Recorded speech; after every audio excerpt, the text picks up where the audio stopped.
오늘은 요아스 왕의 타락과 실패, 요아스 왕의 타락과 실패이라는 제목으로 말씀을 선고합니다. 요아스 왕이 아주 훌륭하게 나라를 통치했다는 말씀이 이제 앞 구절에 나왔는데, 그때 여호야다 제사장이 이 어려서는 섭정을 하고 또 성년이 돼서는 이렇게 교훈을 많이 줘서 요아스가 바르게 나라를 통치했다 했습니다. 이제 그 중에 아주 훌륭했던 점이 피폐해진 성전을 수리하고 모든 그 하나님의 율법을 다 순종을 하는 그러한 변화가 일어났다고 그랬어요. 그런데 이 요아스의 말년에는 또 이 3대 왕 아사처럼 또 끝이 안 좋아요. 비슷하게 오래 했는데 왜 그럴까? 왜 이렇게 일생을 잘 살다가 왜 끝이 안 좋을까? 이게 제일 문제예요. 나빴다가 좋아져야 되는데 좋았다가 나빠지면 이거는 해결할 길이 없어요. 항상 하나님은 이 끝을 중요시 여기기 때문입니다. 그것은 여호야다가 죽어서 더 이상 멘토가 없어졌어요. 그 대신 이제 간신들이 붙어가지고 요아스를 살살 꿰는 거예요. 그러니까 자기가 최고의 왕이고 뭐 신하들이 잘 떠받들어 주고 이렇게 하니까 혼자서 붕 떠가지고 교만해지고 미련해지고 해가지고는 결국 삐뚤어지기 시작했다, 그 말이에요. 어느 정도로 삐뚤어졌느냐? 이 여호야다의 아들이 이 스가랴라는 아들이 선지자가 됐어요. 그래서 아버지가 이제 돌아가신 후에 요아스가 자꾸 변질돼 가니까 하나님의 말씀을 가지고 가서 경고를 했어요. 이대로 가면 당신 망한다. 그랬더니 화가 나가지고 스가랴를 죽였어요. 칼로 쳐서 죽였다고요. 근데 이걸 예수님께서 말씀을 하셨어요. 마태복음 23장에 보면 아벨의 피부터 사가랴의 피까지 바로 하나님의 그 심판을 받을 그런 죄악을 예수님께서 선포하셨어요. 아벨을 죽인 자들로부터 사가랴를 죽인 자들까지 하나님의 그 신실한 사람들을 죽인 죄값을 너희는 반드시 받을 거다. 그 얘기를 하셨는데 그때 사가랴라고 그랬거든요. 오늘 본문 이 내용은 지금 역대하 24장에서 스가랴라고 그랬어요. 근데 같은 사람이에요. 같은 사람. 그래서 예수님은 성경을 쫙 깨고 계신 거예요. 순교자, 일대 순교자가 아벨. 그리고 이 역대하 역사의 끝이에요, 지금. 이 연대기로 보면.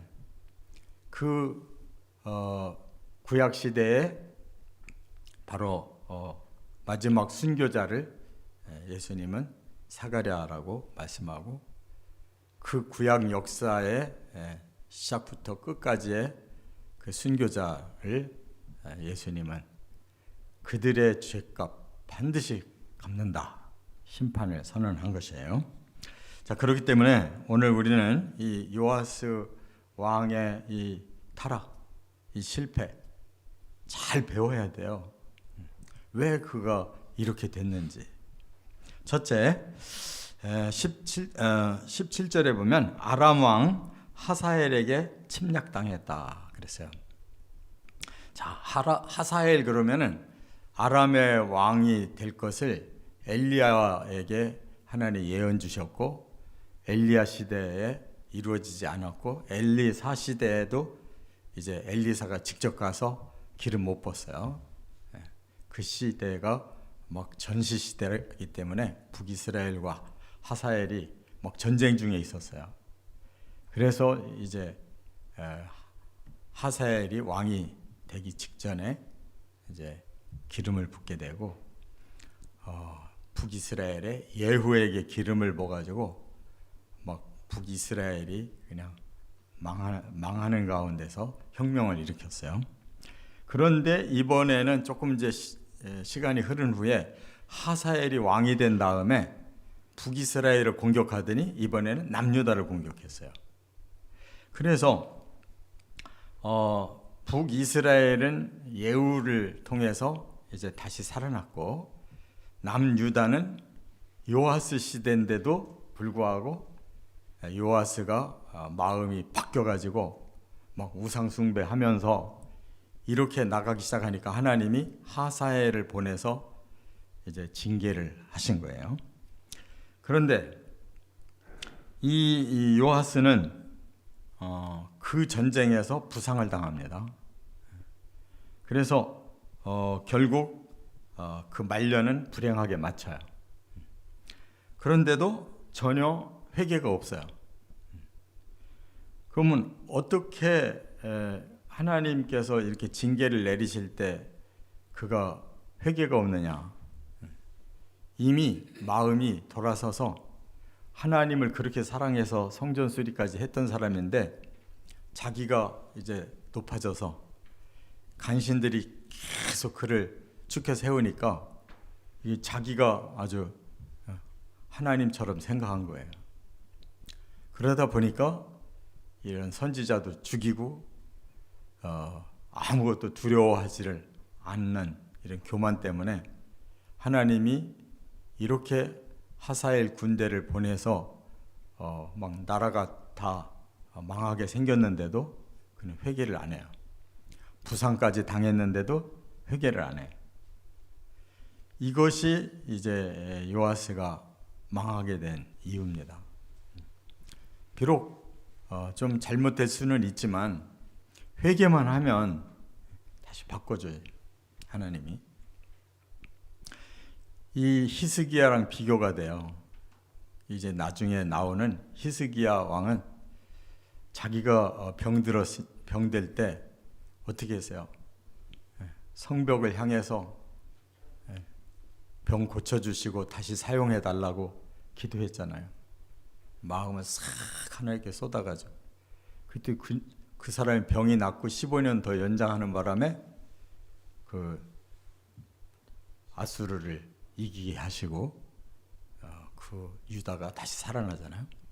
그러니까 이렇게 왕들도 다른 거예요. 이 사람은 끝이 안 좋으려니까 교만해져 가지고 회개가 없어요. 부상을 당했는데도 마음이 돌아서질 않았다는 거예요. 두 번째, 18절에 보면 성물을 하사엘에게 바쳤대요. 그러면 어떻게 이 사람이 그 문제를 해결하려고 했느냐? 하나님 앞에 회개할 생각을 안 하고 하사엘한테 뇌물을 바쳐가지고 살아나려고 한 거예요. 그래서 성전에 있는 성물, 금은 보화를 싹 털어가지고 왕궁 것까지도 싹 털어서 바쳤어요, 하사엘에게. 그랬더니 하사엘이 살려주고 올라가 버렸어요. 그러니까 이 세상에서의 방법은 뭐가 제일 힘이 세냐면 돈이 제일 힘이 세요. 이제 간신들하고 놀아나다 보니까 이제 이 세상 돌아가는 맛을 알게 된 거예요. 돈이면 다 된다.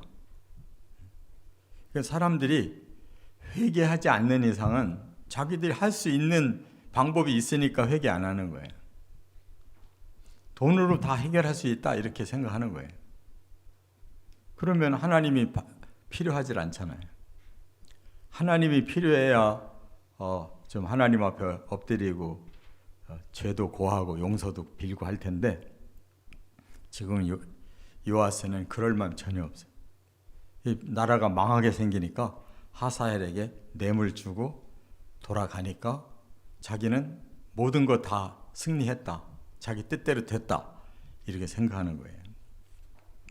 이와 같이 사람이 변질되면 하나님이 두렵지 않고 오히려 세속적인 복을 받고 싶어서 우상에게 이렇게 마음을 주고 또 세상에 어려움이 오면 세상 방법으로 그렇게 해결을 하려고 한단 말이에요. 아주 철저하게 변질돼 버렸어요. 그래서 세 번째 어떤 일이 일어났냐? 19절부터 21절에 보면 신복들에 의해 암살당했다는 거예요. 신복이 뭐예요? 믿을 만한 이 하인들, 믿을 만한 신하들을 말하는 거예요. 간신들은 거기 이제 뭐 아무리 옆에서 해봐야 더 이상 나올 구멍이 없잖아요. 요아스가 뭐 다 보물도 다 뺏겼고 또 이렇게 부상도 당했고 그러면은 간신들은 어떻게 하겠어요? 떠나죠. 더 이상 요아스에게 바랄 게 없는데 뭐 옆에서 붙어가지고 계속 말할 게 뭐가 있어요? 쑥 빠진 거지. 그때 이제 신복들, 진짜 믿을 만한 신하들이 힘을 합해가지고 나라가 이 꼴이 됐는데 이대로 두면 안 된다. 결론은 뭐예요? 하나님 내린 징계를 이제 자기들이 끝맺으려고 암살을 해요. 근데 그것도 문제예요. 하나님이 명령을 내린 게 아니에요. 자기들 나름대로 의분으로 우리가 믿고 섬기던 왕이 이렇게 타락하고 잘못됐는데 이거 우리가 심판해야 된다.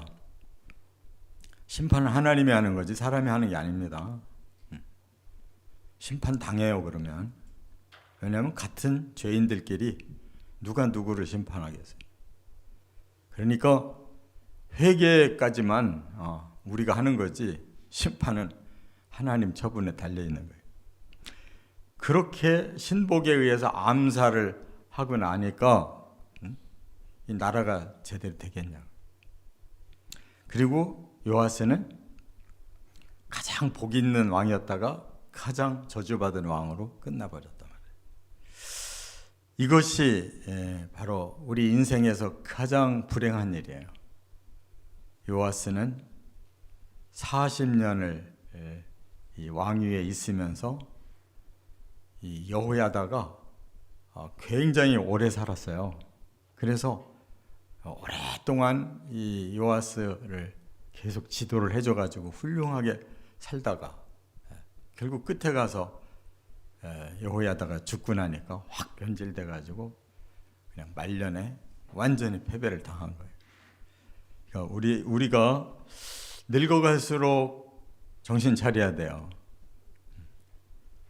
늙으면 아는 게 많아져가지고 잔소리를 하고 자기 생각이 아주 뭔가 대단한 것인 것처럼 자꾸 생각이 굳어져 버려요. 그러니까 마음을 비우고 계속 배우고 하나님 앞에 더 기도하고 진리가 뭔지를 확실하게 붙잡는데 마지막 세월을 다 쏟아야지 엉뚱한데 이 마음을 뒀다가는 이 말년에 이렇게 끝장나는 거예요. 특히 우리 나이 들은 사람들이 정신 차려야 돼요. 이처럼 하나님의 뜻에서 우리가 더 가까이 나갈지언정 멀어지지 않도록 영적인 삶을 살아가시길 주의 이름으로 축원합니다.